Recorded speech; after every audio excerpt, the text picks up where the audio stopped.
Get the fuck, shut the fuck up. Eu não tô de brincadeira, eu não tô de brincadeira. Vem que vem, você que lira, vem que vem. Gentlemen, welcome to today's very quick 3D print and paint video.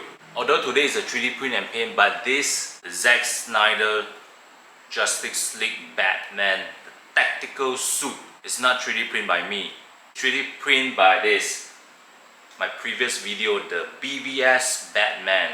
I'm not selling this. If you're interested in getting this non-movable 1/6 scale Batman kit, you can search on Taobao, which is a BK 定制. Not bad, quite value for money because it's very heavy, and for people like me who doesn't like to pose my action figures, so nowadays I actually, for few years already, I've been printing and buying some statues for my own collections. And when I buy this BVS, I know that he is doing this tactical suit, but it's not done yet. So instead of waiting, he gave me the 3D printed prototype, which I still need to do a little bit of sanding, and it's not full solid.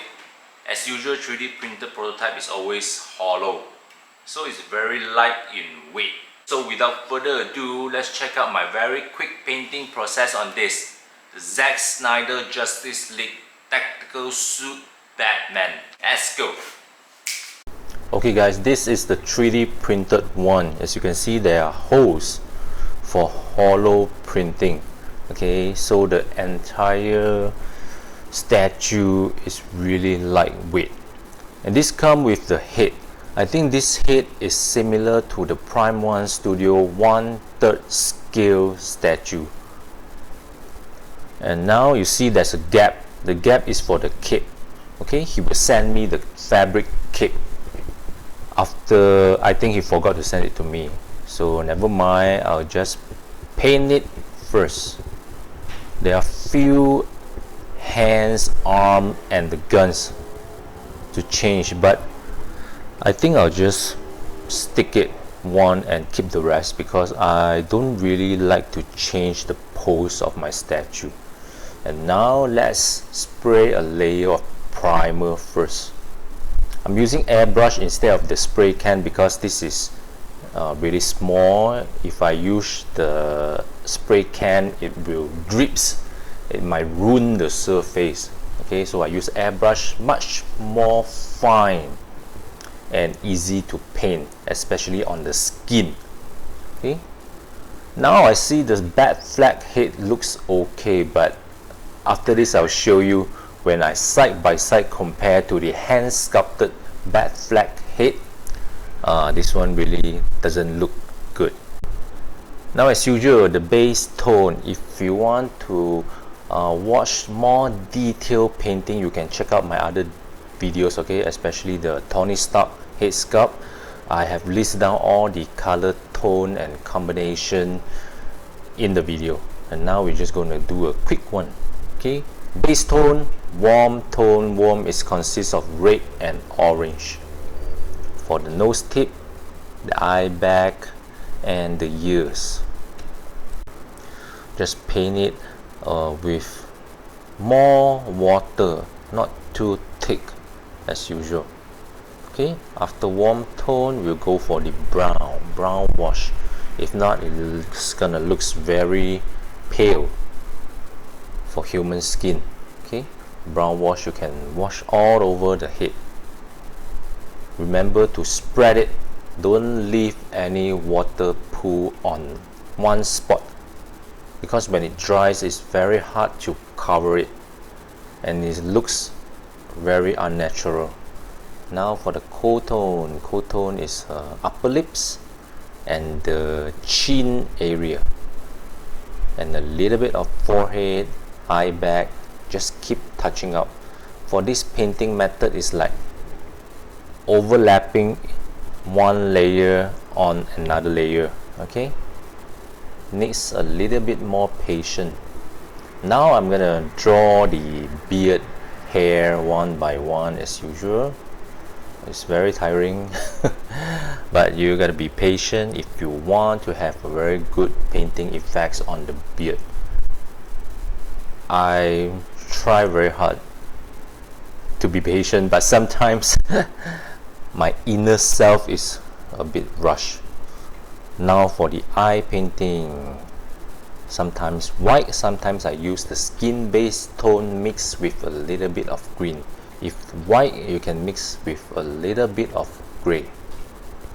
As for the eyes, yes, sculpt out the shape first, okay, and then you paint it a layer by a layer inside the eyeball. For Batfleck, I'm using dark brown. This one is light, and then I'll cover it with a darker brown.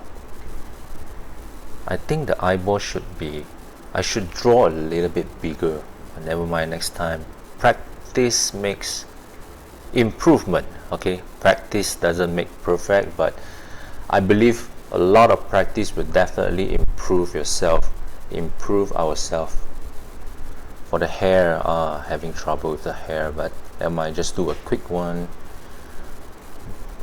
This is gray, like as in the Justice League. He's got a little bit of white hair on the sideburn and a little bit on top of the front hair. And now I think it's okay. Let's put on the glossy gel on the eyes. Yeah, this part is really important to make your eyes looks shining. It won't make it looks perfect, but it definitely helps you a little bit. Like I said, when I compare to this hand sculpted Batfleck, the one looks better, but at that time my painting is still not good. But never mind, if I got a time, I will cut the head and fit it into this statue. Now go for black. I'm using matte black for Batman. I love matte black. And other part is black as the base as well. Okay, why? Because we're gonna spray the silver layer on top of it. So for metallic color, black color is always good as the base color. But for small silver parts, I use the hand painting technique, because if you want to use the airbrush, you're gonna mask a lot. Now for the inner suit, dark gray, just like the BVS Batman version. And now we're going for the silver armor. Okay, doesn't matter it came off the parts, because after that we're going to use black to cover it. So we can use black to cover those silver that got onto the dark gray suit, because too bright doesn't look very natural, because Batman is always fighting. Okay, it doesn't look natural when he always fight but the suit is always clean. This is how I lie to myself when I don't want to use masking. I just make it very dirty. And for the gold color small part, I'm using hand painting as well. Okay, almost there. Still a little bit shining. Then never mind, I'll just do a very quick dark wash. As for the belt, easy. Use the panel lining, make it look sturdy. And now let's assemble it. See if the color is even. Sometimes you need to assemble all to check. This is the kit, the fabric kit. Okay, looks okay. Now for his printing prototype, there is hole for each part, so it's quite easy. You just buy a magnet and glue it in, so you can change different parts. But my friend didn't send me the base, so I had to 3D print myself. This base is from my friend. Last time he asked me to help him to print few base for his action figure, so I just print one for myself. This one is small, so it doesn't use up a lot of resin, about 200 gram. Okay, the small one looks cute. I make it tall in 3 cm for the height. I didn't do any sanding. Okay, after it dries, go for a primer, then go for black, straight painting. This one I'm using a little bit of shining black. Now for the silver. This one slightly darker compared to the armor silver. Add a little bit of shadow on it and it's done. It's a very simple one. Final steps. Super clear matte coating by Mr. Hobby, and now it's really done.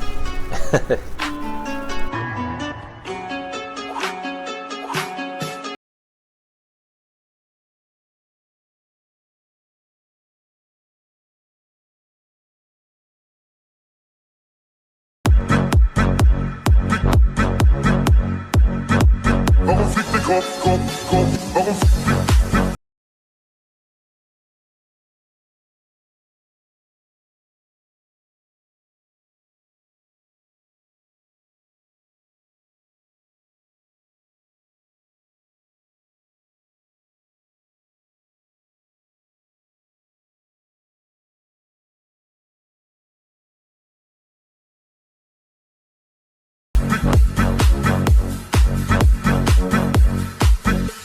Warum fliegt der Kopf?